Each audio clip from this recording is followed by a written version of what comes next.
আসসালামু আলাইকুম।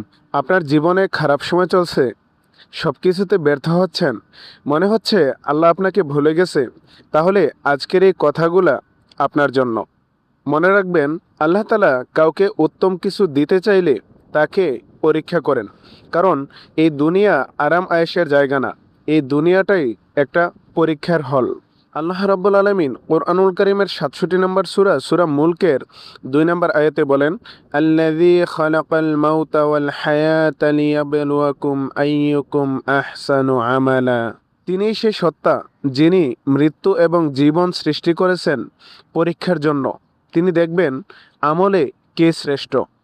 আল্লাহ রাব্বুল আলামিন কোরআনুল কারীমের অন্য আরেক সূরায় বলেন, নিশ্চয়ই কষ্টের সাথেই স্বস্তি রয়েছে।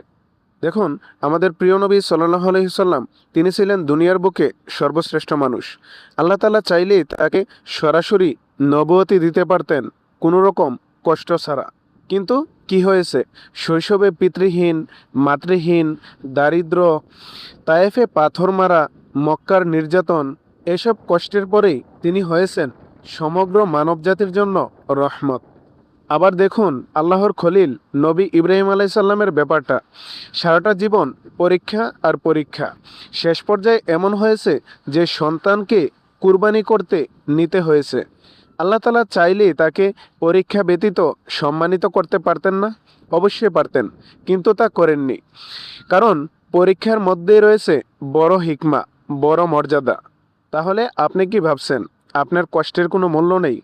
আজকে যে ব্যর্থতা আপনাকে কাঁদাচ্ছে, হয়তো আপনাকে তৈরি করছে বড় কোনো সফলতার জন্য। মনে রাখবেন, হয়তো আপনি আমি বুঝতে পারছি না, কিন্তু আল্লাহ তাআলা ঠিকই জানেন।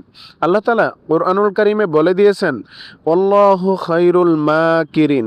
তিনি সর্বোত্তম পরিকল্পনাকারী। তাই হতাশ হবেন না, ভেঙে পড়বেন না। আপনি পরীক্ষার মধ্যে আছেন, আর পরীক্ষার পরেই সাফল্য।